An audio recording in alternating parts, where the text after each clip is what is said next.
Olá, alunos! Estamos aqui para mais uma aula da nossa disciplina Enfermagem e UTI. Sou a professora e enfermeira Kelly O'Hara Fernandes. Estou acompanhando vocês aqui ao longo dessa nossa disciplina. Hoje nós daremos continuidade ao nosso conteúdo, ok? Nosso conteúdo de hoje: distúrbio neurológico, os cuidados de enfermagem para o paciente de cuidados intensivos em neurologia, ok? As UTIs, as unidades de terapia intensiva especializada. Lembra lá atrás, quando nós conversamos, demos a nossa aula a respeito dos tipos de UTI, as divisões, né? Nós vimos também as UTIs especializadas. Aqui, nós temos a UTI que ela é especializada, ela é destinada à assistência de pacientes, ok? Que são selecionados por tipo de doença. Tem as UTIs coronarianas, as UTIs neurológicas e entre outras. Na nossa aula de hoje, especificamente, nós iremos falar das UTIs com a especialização em tratamento de pacientes neurológicos, ok?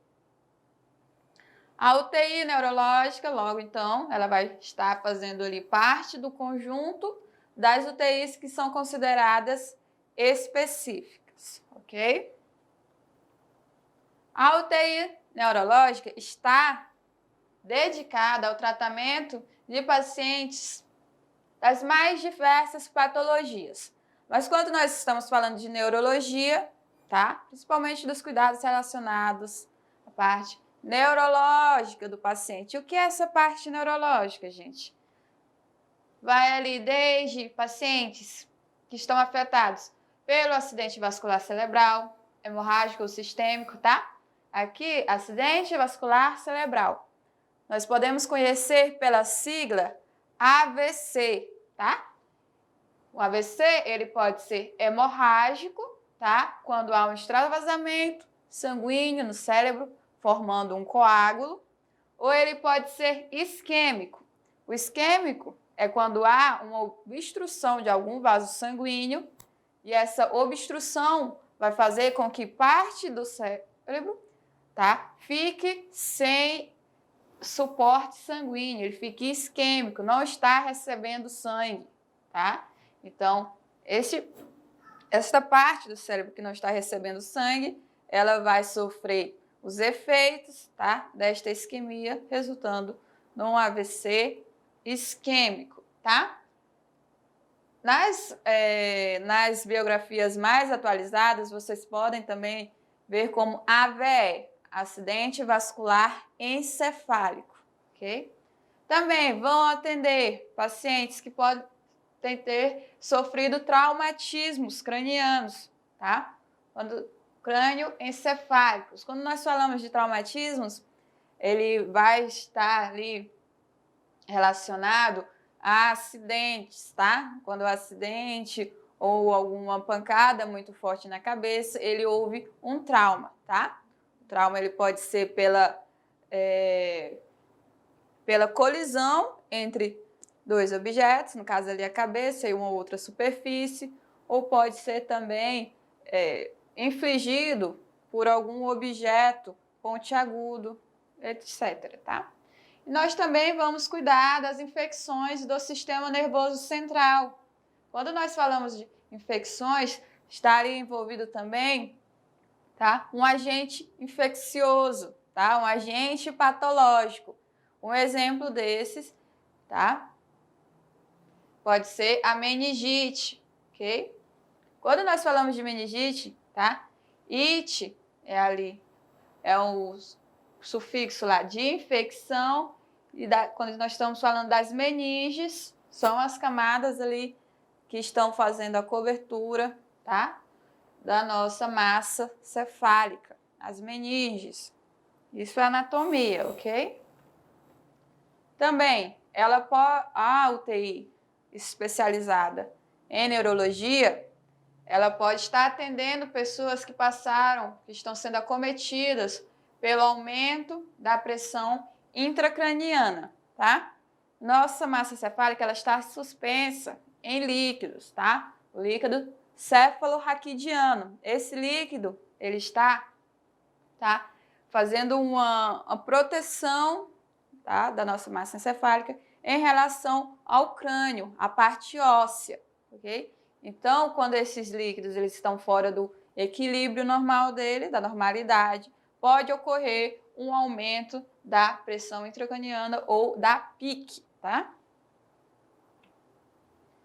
Também pode ocorrer um processo de desobstrução dos vasos sanguíneos do cérebro. Esses processos, a maioria das vezes, é por procedimento cirúrgico, ok? O paciente que passou por um procedimento cirúrgico na parte cerebral, ele vai se recuperar na UTI neurológica. Então, para esses autores, Alcântara e Marques, a avaliação de enfermagem, ok, da equipe de enfermagem para o paciente neurológico deve incluir monitoramento do nível de consciência, da reação popular, as funções motoras e a observação dos sinais vitais, ok? Para o monitoramento do nível de consciência, nós vamos aplicar a escala de coma de Glasgow. A escala de coma de Glasgow vai de 1 a 15, onde 3 é o mínimo que o paciente ele pode atingir no score dessa escala. Esse 3 é um paciente que está comatoso, que está em coma. Paciente que vai até 8, tá? De 8, ele já tem uma indicação para intubação. E 15 é o máximo, é o paciente que ele está consciente, orientado, tá? Em tempo e espaço. Então, quando nós falamos da reação pupilar, é a reação das pupilas. As nossas pupilas, elas reagem à luz. Quando o paciente ele está acordado, também a pupila vai reagir, contraindo ou dilatando, tá? De acordo com a entrada de luz. Os nossos sinais vitais e também as funções motoras, conforme vamos ver. A atuação da equipe de enfermagem na UTI, conforme nós vamos repetindo a cada aula, ela vai estar voltada para a detecção precoce. Quanto mais precocemente eu observar, eu identificar uma alteração hemodinâmica ou neurológica, tá? Melhor vai ser a minha aplicação do tempo hábil para que eu entre com uma intervenção. Essa intervenção é com o objetivo de ou diminuir, tá, as possíveis sequelas ou até tratar antes de uma mudança maior no quadro clínico deste paciente. Eu estou intercedendo antes de ter um prejuízo maior, ok? Isso é detecção precoce, qual é o objetivo dela? A monitorização neurológica, ela vai ser uma avaliação que vai ser através do acompanhamento dos dados fornecidos, tá? Esses dados, como eu vou obter ele? Através da aparelhagem técnica das alterações do sistema nervoso, ok? O objetivo da monitorização neurológica é a prevenção, tá? Prevenção de possíveis complicações no quadro clínico ou diagnóstico precoce dos eventos, tá? Que possam desencadear uma lesão cerebral secundária ou agravar as lesões já existentes.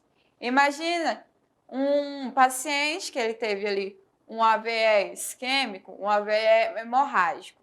Esses pacientes, eles estão críticos, tá? O tratamento inicial é o que vai definir se essa lesão vai aumentar, tá? Ou ela vai continuar do mesmo tamanho. Só uma parte do cérebro foi afetada por aquele acidente vascular. Se eu não entrei com o tratamento adequado, se eu não tive as intervenções adequadas, em tempo hábil, tá? O tempo hábil é aquele tempo que eu vou entrar com a intervenção e a intervenção ainda vai fazer efeito. Ainda é um tempo que ele está dentro ali do meu limite para que eu não ocorra uma piora no prognóstico deste paciente. Então, se eu entro com a intervenção em tempo hábil, eu vou diminuir o risco, tá, de uma lesão secundária, ocorrer uma nova lesão, um novo acidente vascular, por exemplo, ou então eu posso diminuir a gravidade desta lesão que já ocorreu, de uma lesão existente, ok?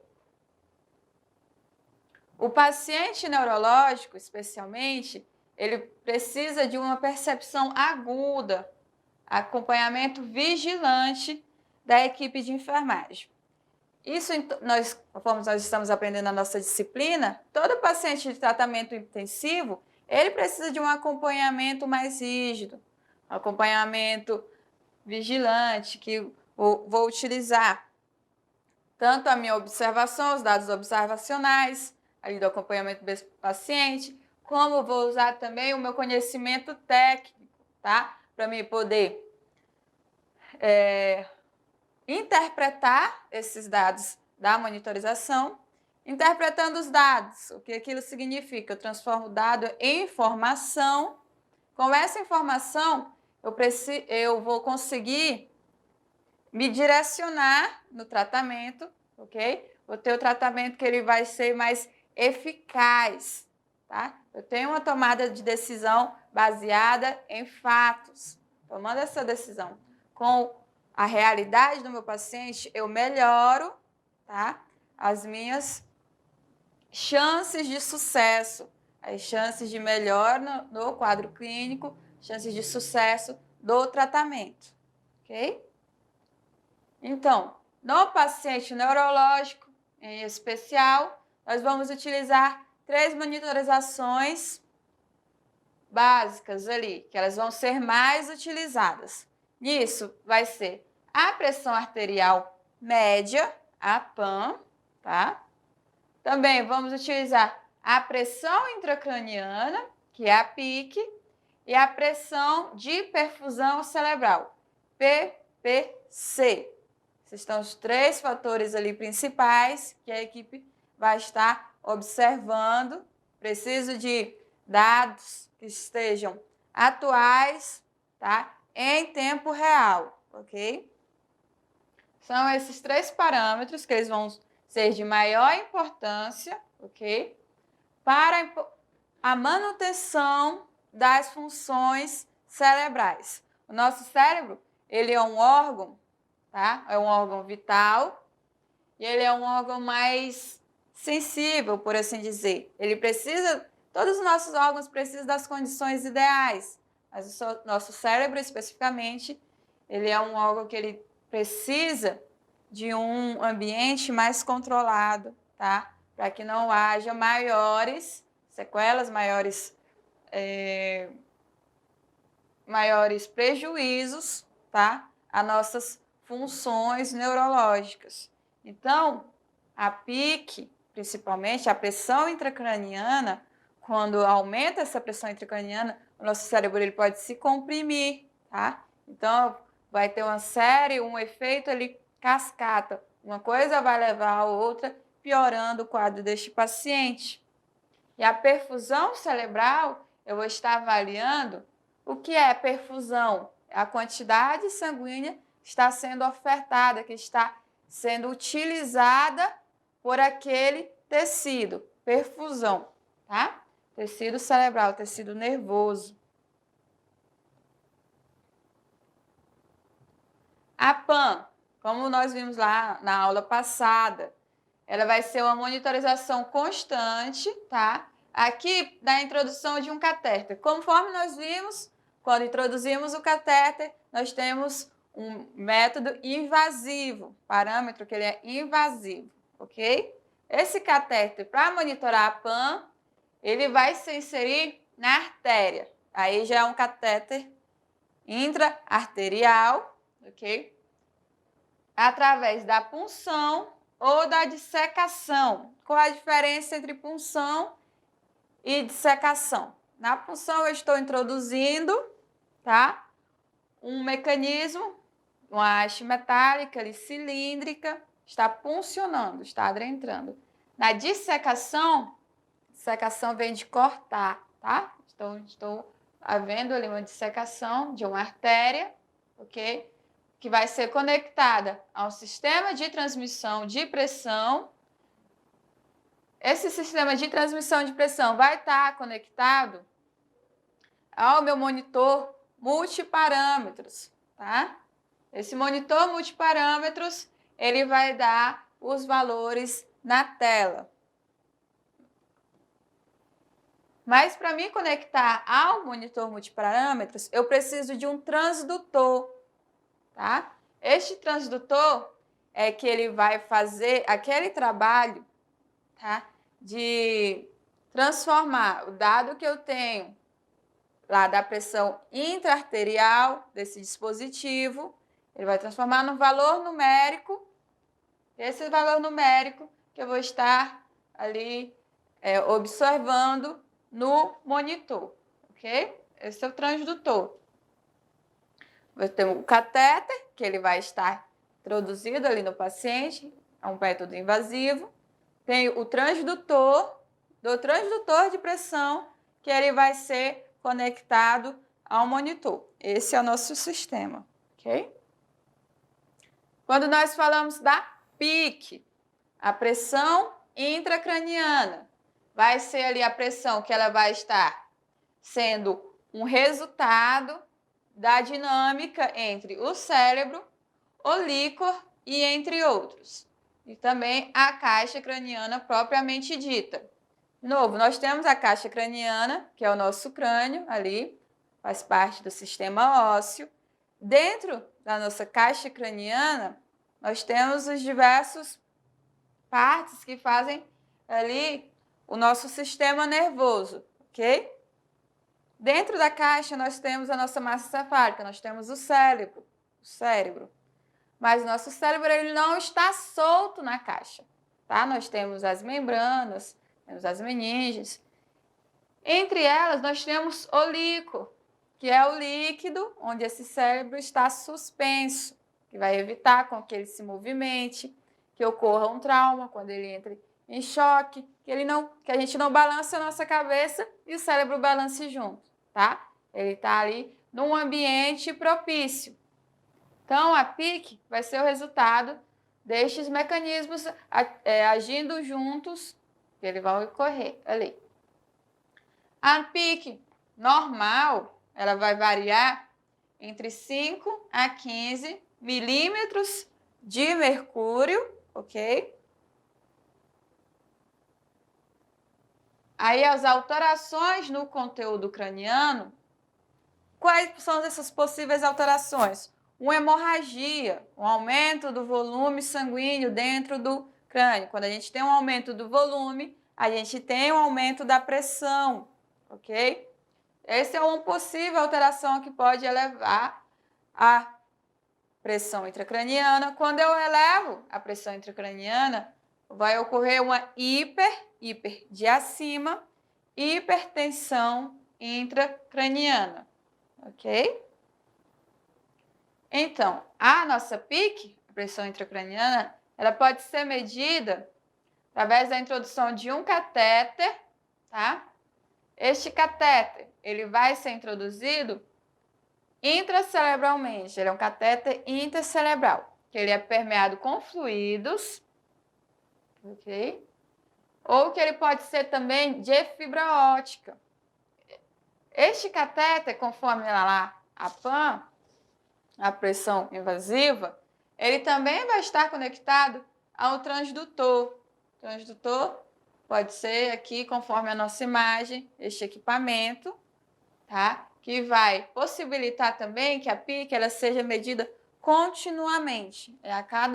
No momento ali, ela está sendo aferida, tá? É uma medida que ela é em tempo real, ok? Esse catéter, quando ele está com fluido, tá? Nós temos os dois tipos, catéter com fluido e o catéter de fibra óptica. Quando ele é permeado com fluido, ele também pode ser colocado no ventrículo, tá? O ventrículo lateral, ok? Lá, esse catéter ele já pode ser utilizado também para drenar o líquido, se a PIC ela se elevar. Conforme eu estou observando os valores da PIC, está elevando, eu posso utilizar o mesmo catéter que estou utilizando para aferir, posso utilizar ele também para drenar este excesso de líquido. Drenando o excesso de líquido, vou diminuir o volume, tá? Diminuindo o volume, por consequência, eu vou também diminuir a pressão intracraniana. Depois da pressão intracraniana, nós temos a pressão de perfusão cerebral, tá? Que ela vai ser de extrema importância, principalmente em pacientes que têm a tendência de evoluir para uma pressão hipertensão intracraniana, tá? Que nós já vamos nos anteceder, nós vamos antecipar, tá? Vamos ter ali uma antecedendo, eu vou ter uma intervenção precoce, tá? Então, se eu já conheço a pressão de perfusão cerebral, eu vou diminuir as chances deste paciente apresentar uma hipertensão craniana, ok? Por quê? Se eu conheço, eu vou entrar com a intervenção mais rapidamente, então as chances dele evoluir até uma hipertensão vai também diminuir. A PPC, o que ela vai ser? Como que a gente vai calcular? Ela vai ser correspondente à diferença entre a PAN e a PIC. Quando eu falo de diferença, estamos falando de subtração. Então, nós temos os valores da nossa PAN e da PIC, nós temos dados, temos esses dados, que são os valores. Agora, eu vou transformar o dado em informação que eu vou estar utilizando, ok? Então, eu tenho o valor da PAN e da PIC. Vou pegar o meu valor da PAN e vou subtrair o valor da PIC, tá? Nossa PAN, ela é arterial, ok? E a PIC, intracraniana. O resultado desses valores, eu vou ter a pressão de perfusão cerebral. Então, nós temos esses valores da pressão de perfusão cerebral, nós temos da PAN e da PIC, tá? E além disso, nós temos o fluxo sanguíneo cerebral, FSC, tá? O fluxo sanguíneo, tanto de sangue que está sendo ofertado ali àquele tecido, tá? Então, quando nós temos esses valores alterados, eles podem gerar uma série de consequências, uma série de lesões, tá? Lesões neurológicas, que elas, a depender da gravidade, uma lesão mais grave, pode levar até uma morte cerebral, tá? Morte cerebral, o organismo ali, a pessoa, o indivíduo, ele vai se tornar um vegetal, ele não tem mais como levar uma vida, ok? O nosso cérebro é responsável por todos os nossos movimentos, nossas falas, tá? Ele também pelo funcionamento dos nossos órgãos, ele manda informações. Hoje em dia, com o desenvolvimento da aparelhagem, das tecnologias, o corpo ele pode até se sustentar essa vida por um intervalo de tempo, mesmo com a morte cerebral. Mas ali, essa pessoa, ela está impossibilitada de uma recuperação, tá? A morte cerebral, ela não é reversível, tá? Ela é irreversível.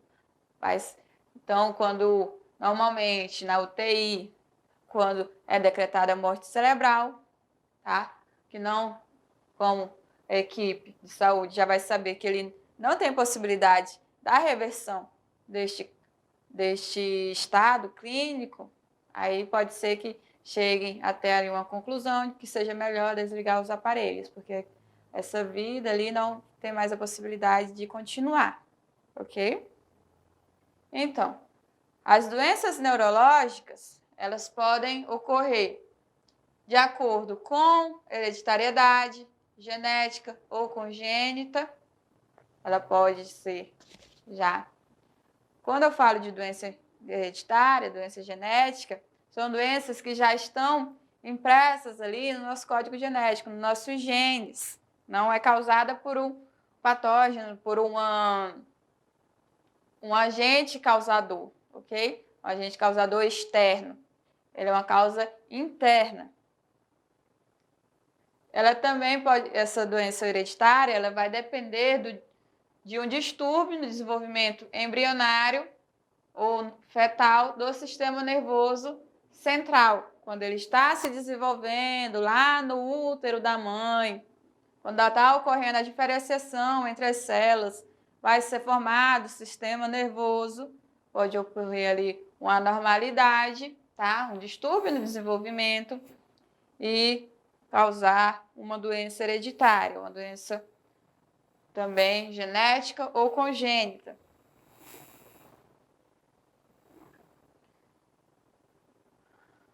E também pode ocorrer essa doença no sistema nervoso periférico, tá? São duas partes diferentes do sistema nervoso, o central e o periférico. Quando ela é periférica, normalmente ela pode ser adquirida ao longo dos diferentes períodos da vida, tá? Ele já é uma situação que vai se desenvolver não a partir do desenvolvimento fetal embrionário, mas ao decorrer da vida deste indivíduo, tá? O decorrer da vida desse indivíduo ocorre desde lá o período do nascimento, né? A fase neonatal, até a velhice. Os distúrbios neurológicos, eles podem causar lesões que são temporárias ou permanentes. Um exemplo disso, você já deve ter ouvido falar de um parente, um conhecido, que ele teve um derrame. Derrame é esse nome ali popular que é dado ao AVC, ok? Mas dependendo da gravidade e do local que o cérebro foi acometido, que ocorreu essa lesão, nós podemos ter uma lesão que é temporária, a pessoa, conforme ela vai se recuperando, passa por todo aquele processo de reabilitação, ela consegue voltar a movimentar, consegue ter uma vida, levar a sua vida normalmente, porque ela recuperou, ok? Esses movimentos, por exemplo, quando ocorre o AVE, o derrame, paralisou um lado corporal, ele não consegue mais movimentar o lado direito. Mas aí foi uma lesão mais leve. Com a recuperação, ele consegue fazer, através da fisioterapia, de todo o tratamento adequado, ele consegue voltar a movimentar. Uma lesão mais grave, ela já acomete uma parte do cérebro que ela é mais crítica ali, e essa lesão foi uma lesão maior também, que ela não teve o tratamento adequado. São um conjunto de fatores. A partir disso, a nossa lesão, ela é uma lesão maior, é uma lesão permanente, tá? Que quando ela é permanente, ela não tem a possibilidade de recuperação. Se esse indivíduo passou por essa lesão permanente ali, ele vai provavelmente vai continuar sem falar a vida toda, sem conseguir movimentar os membros, tá? Ele vai ter ali um decréscimo da função dele, ok? Então, essa é a diferença entre temporária ou permanente. A temporária, ela tem a possibilidade de cura, a possibilidade de reversão com o tratamento adequado. A permanente, ela está além da recuperação do tecido ali lesionado. Então, essas lesões, elas vão prejudicar o indivíduo nas suas funções, tá? Quais são as nossas funções, as nossas atividades diárias? Comer, falar, se movimentar, mobilidade, tá? É tudo que nos torna ali independentes, que eu posso fazer sozinho, ok? Então, essa lesão, ela pode tornar essa pessoa dependente parcial ou total de outras pessoas. Parcial, eu não consigo desenvolver sozinho apenas uma parte da minha atividade cotidiana. Por exemplo, eu não consigo mais me movimentar sozinho, eu não tenho mais mobilidade, tá? Não consigo deambular, não consigo andar sozinho. Estou ali dependente parcial. O dependente total, tá? Ele perde os movimentos, por um exemplo, ele está perdendo todos os seus movimentos, ele não consegue mais realizar nenhuma atividade sozinho. É um paciente totalmente dependente de outras pessoas. Ele não consegue se alimentar, não consegue falar, tomar banho, nada da atividade diária dele ele consegue realizar sozinho. Então, essa dependência, tá, causada pela lesão cerebral, ela vai modificar totalmente a vida do indivíduo, o desempenho funcional dele. Desempenho funcional, as funcionalidades que ele consegue exercer, as atividades que ele consegue fazer sozinho, tá? E ela vai ter consequências negativas nas relações pessoais, familiares, sociais e, sobretudo, na qualidade de vida. Imagina, temos uma pessoa ali que ela é totalmente dependente, que ela realiza, trabalha, estuda, realiza suas atividades diárias, ok? Ela consegue viver a sua vida normalmente. Ela tem uma rede de apoio, ela tem uma família, tem amigos, tá? Tem a sua rotina. Essa pessoa, ela passou por uma lesão, exemplo, um AVE, um AVC, tá? E de uma hora para outra, ela vai ter que mudar toda a sua vida. Toda a sua vida vai ser mudada, de acordo com a gravidade, é claro, deste acontecimento, desta lesão. Pode ser que ela consiga retornar, pode ser que ela não consiga retornar. E este evento, ele vai fazer uma grande diferença na vida desse indivíduo, tá? Na vida do indivíduo e naqueles que estão próximos a ele. Imagina uma mãe ou um pai que tem seus dependentes, que trabalha, que sustenta a casa, que tem uma família que depende dele ou dela, tá? Depois deste evento, essa pessoa ela começa a ser dependente. Ela vai precisar de um cuidador, tá? Para que possa manter ali ela viva, um estado ali de vitalidade. Ela vai de cuidador a cuidado, tá? Então, vão ter uma consequência negativa nas relações pessoais, principalmente na qualidade de vida, que é uma pessoa que ela vai ser dependente de outros. Na assistência de qualidade, tá? Na terapia intensiva, a equipe de enfermagem aqui, principalmente o enfermeiro, o líder de equipe, tá?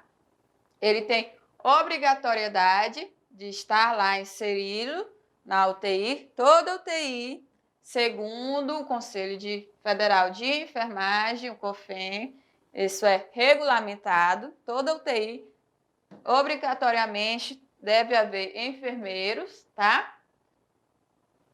E também em todas as unidades de serviço no qual são desenvolvidas ações de enfermagem, ações de cuidado, ok? Tanto na UTI, a equipe básica da UTI, obrigatoriamente, precisa ter um enfermeiro, e também em todas as unidades nos quais desenvolvam ações de enfermagem, tá? Que envolva procedimentos de alta complexidade, comum na assistência a paciente crítico ou potencialmente crítico. UTI é um ambiente, tá? Que vai ocorrer ali procedimentos de alta complexidade diariamente, de rotina, tá? O tempo todo. Então, é necessário, tá? Então, ele é comum na assistência a esse paciente crítico. UTI na terapia intensiva, e ela é destinada à assistência de pacientes críticos. Então, na prevenção do aumento da PIC ou o advento ali da hipertensão intracraniana, o enfermeiro ele vai fazer a função ali primordial de cuidar do paciente com a lesão neurológica, ok? Então, a equipe de enfermagem vai estar ali à beira-leito, vai realizar os cuidados para evitar o aumento dessa lesão, o aumento da gravidade da lesão, ok? Em primeiro lugar, a enfermeiro, ela tem que realizar uma avaliação neurológica basal do paciente. Como é feita essa avaliação neurológica? É necessário que a enfermeira, essencialmente, é extremamente essencial que seja realizada uma avaliação neurológica basal neste paciente, tá? Para que seja analisado uma piora adicional, ok? Então, o que é isto lá? Conforme nós estamos sempre batendo na mesma tecla, sempre repetindo. Precisamos avaliar este paciente para melhora do prognóstico, melhora do tratamento e também para prevenir possíveis complicações. A piora no caso, uma piora adicional. Então, nos termos gerais, quando nós estamos falando da PIC, tá? A PIC, a pressão intracraniana, eu preciso manter ela em valores normais para que não ocorra a hipertensão, tá? Então, se está acontecendo o aumento da PIC, ela vai resultar no comprometimento geral de todos os aspectos da função neurológica. Quando ocorre esse comprometimento, eu estou perdendo função neurológica. Esse paciente ele está perdendo funcionalidade do cérebro, do tecido cerebral. Então, o nível de consciência vai começar a diminuir, tá? São os sinais e sintomas que a elevação da PIC vai estar me demonstrando ali. Inicialmente, esse paciente que está com elevação da PIC, ele pode apresentar uma inquietação, uma confusão, uma combatividade. O que é a combatividade? Ele começa a reagir, ele começa a querer brigar, ele começa a ficar ali desorientado, inquieto. Então, isso pode descompensar e aí os valores de consciência vão começar a baixar. Ele vai perdendo ali score na escala de Glasgow e ele vai diminuir o nível de consciência. Tá? Diminuindo o nível de consciência, ele pode chegar à fase de letargia, obnubilação, até o coma, tá? O coma, a escala 3, no nível, tá? Da escala de Glasgow, está com 3, ele está em coma. Então, um indivíduo que ele está tendo rebaixamento do nível de consciência, que ele está perdendo pontos lá na escala de Glasgow. Um dos sinais ali que a gente vai estar observando no paciente são as reações pupilares. A pupila, ela vai diminuir, tá? Essa reação e ela vai ficar menos reativa. Se ela tinha o tempo de reação ali de 1 segundo, pode chegar a 3 segundos, vai aumentar o tempo de reação. Até uma pupila estar fixa e dilatada. A pupila ela está fixa, dilatou e fixou ali. Então, ela não está mais tendo uma reação à entrada de luz. Do exame pupilar, como que ele é realizado? Tá? Vou avaliar a simetria. Simetria, o que isso significa? Que as duas pupilas estão do mesmo tamanho. Se elas estão assimétricas, uma está maior e outra está... Uma está menor e a outra está maior. Estão assimétricas. Isso é quando eu comparo o lado esquerdo ao lado direito, tá? Uma pupila que ela está ali fotorreativa significa que ela está reagindo à luz, tá? E simétrica está ali também, é um bom indicativo. Então, eu tenho, na avaliação pupilar, eu tenho as pupilas isocóricas, iso de iguais, iso, tá? Normalidade. Elas estão simétricas e vão reagir à luz, elas estão fotorreativas. Essa condição é a condição normal do meu paciente, que ele está no estado de normalidade, mas ela pode mudar, pode ser alterada ali com baixo intervalo de tempo, ela pode ocorrer. Miose é quando as pupilas estão menores, elas estão contraídas. O que isso pode indicar? Uma lesão no sistema nervoso central ou o uso de drogas, ok? A pupila miótica, ela também não vai reagir à entrada de luz. Ela não está mais fotorreativa. As pupilas anisocóricas, elas estão diferentes, ok? Vai ter uma que vai estar dilatada e outra estará contraída. Um lado vai estar, pode ser ou o lado esquerdo ou o lado direito, um deles vai estar contraído e o outro vai estar dilatado. Elas estão assimétricas, elas estão diferentes. Esse diagnóstico que ele provável, isso provavelmente pode indicar um AVC, um acidente vascular cerebral, ou um traumatismo crânioencefálico. E nós temos também a midríase, é quando as duas pupilas estão dilatadas. O diagnóstico provável, um ambiente com pouca luz, anóxia ou hipóxia severa, o paciente está inconsciente, uma inconsciência, um estado de choque, parada cardíaca, hemorragia ou TCE. Além disso, também algumas drogas podem estar agindo ali na pupila e deixar as pupilas dilatadas. Hemidríase. TCE é a sigla para traumatismo crânioencefálico, ok? Então, esse paciente vai também apresentar outros sinais ali, como agitação, as contraturas musculares, os músculos dele estão se contraindo involuntariamente, ok? Tremores, que podem também se relacionar com a presença de cefaleia, fortes dores, ele pode sentir várias dores de cabeça, que vão estar relacionadas a mudanças na pressão arterial deste indivíduo. A função motora, conforme o nível de consciência vai declinar, vai decair, a função motora também vai decair junto, tá? Aí o paciente vai começar a mostrar uma atividade motora anormal. Atividade motora anormal, ele vai se flexionar ou vai se estender de uma forma ali que não é o normal do indivíduo. Então, você vai ver que não é uma flexão que é comandada pelo cérebro, ok? Outros achados que podem ser tardios ali, que diz a respeito ao aumento da PIC, tá?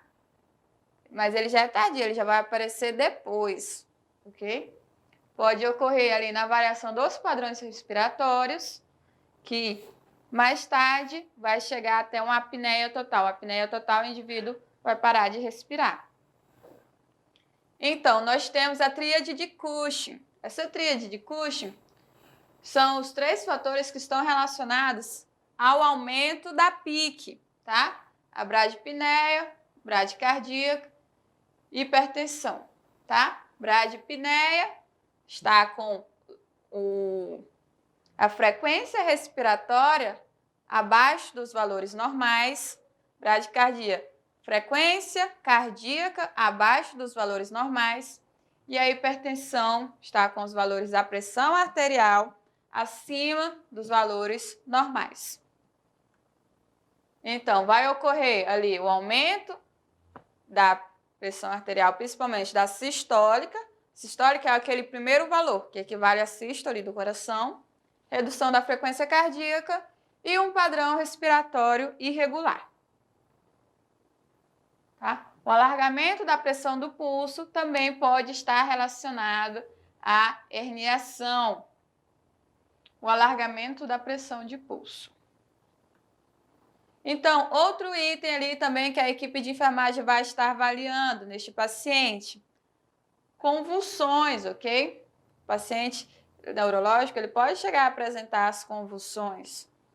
Então, elas vão indicar o início de alterações agudas no sistema nervoso central, tá?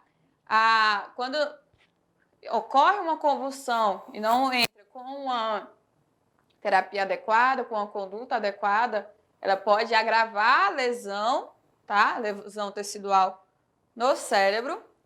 Pode também piorar este quadro do paciente. Elas estão, quando ocorre uma convulsão, o que a equipe vai observar? O início e o término, ok? Quantos minutos durou essa convulsão, onde elas começaram, tá? Dos movimentos ou a rigidez. O paciente convulsionado, ele pode se movimentar, pode ficar rígido, totalmente rígido. E o tipo de movimento da parte comprometida. Qual é a parte lá que está convulsionando? O enfermeiro, ele, quando vai cuidar do paciente neurológico, nem todos, né, que a gente está vendo no tratamento intensivo, tem que sempre estar atento. Mas ali no paciente neurológico, ele tem que avaliar mais, porque o quadro pode ser alterado rapidamente, pode haver ali uma piora, tá? Então, ele precisa saber lidar com as intercorrências, ok? Não pode estar só atento ao monitor. Imagina que você tem ali um equipamento que está te ajudando ao seu trabalho. É o monitor, que ele vai te dar os valores ali dos parâmetros em tempo real. Eu tenho o valor, mas se eu não sei agir de acordo com aqueles valores, eu não estou utilizando o monitor de forma adequada. O monitor, ele me fornece dados, mas eu preciso saber lidar com esses dados, com a piora destes parâmetros, tá? Parâmetros vitais. Eu preciso saber lidar com intercorrências. Como atuar em face das emergências, de uma mudança brusca no quadro daquele paciente. Então, já trazendo um pouquinho para o técnico de enfermagem.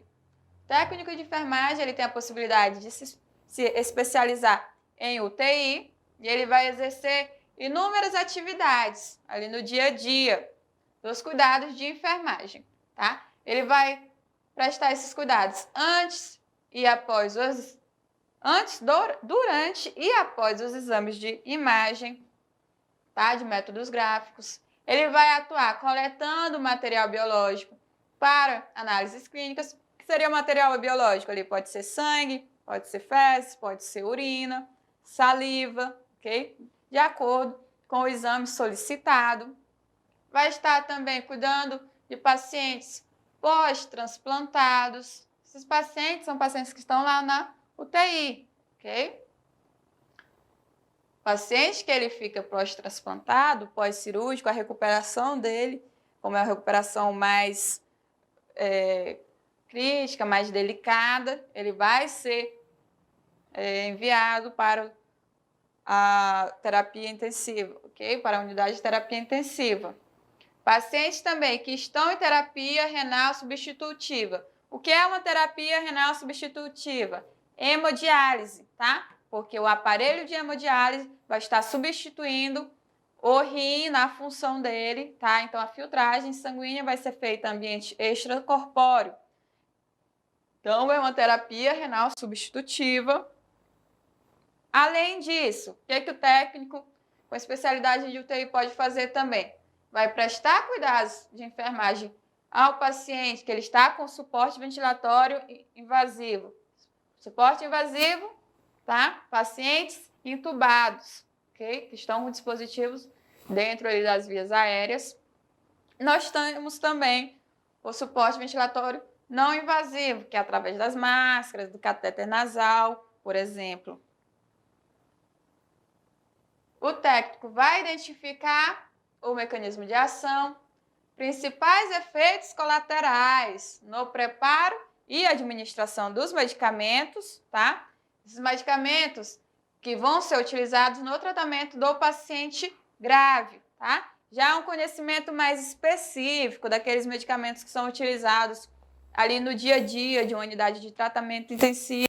O técnico, quando ele vai estar administrando, ele precisa ter esse olhar clínico, esse conhecimento dos principais efeitos colaterais, ok? Destes medicamentos que são mais utilizados na terapia intensiva.